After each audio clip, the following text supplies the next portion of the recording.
Еден оброк во денот е луксус за многу луѓе. Редиците во народните кујни каде се делат бесплатни оброци секој ден стануваат се поголеми.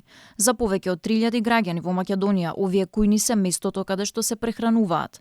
Секој ден во 13 часот во црквата Свети Спас во Драчево, социјално ранливи граѓани чекаат да го подигнат оброкот со кој ќе треба да го преживеат денот.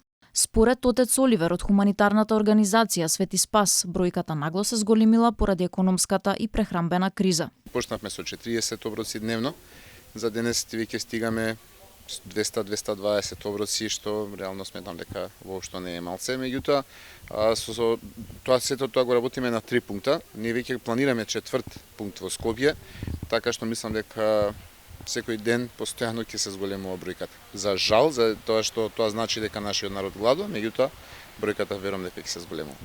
Ниф им е потребна нашата помош денес, утре можеби тие ќе ни помогнат нас. Отец Оливер ги повика сите хумани луѓе кои имаат можност да се вклучат во оваа акција. Секој од нас да допридонесе да го поминеме овој тежок период. Фактот зборува дека постојано секојдневно се затвараат фирмите, секојдневно се отпуштаат наши браќи и сестри, тие наши браќи и сестри фактички остануваат буквално гладни, тоест без средства за екзистенција. Луѓето се многу среќни што се уште има хумани луѓе кои се спремни да помогнат. Да, задоволна сум, не е проблем.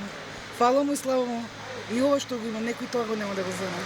Не само во народните кујни, и во Црвениот крст за дури 30% е зголемена бројката на луѓе кои доаѓаат за да добијат пакет со основните прехранбени продукти и да можат да се прехранат.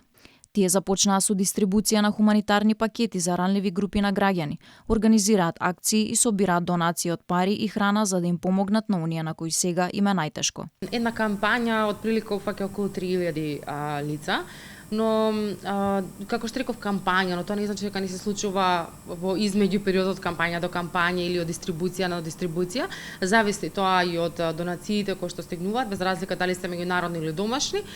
И генерално се обидуваме никој да не остане необслужен.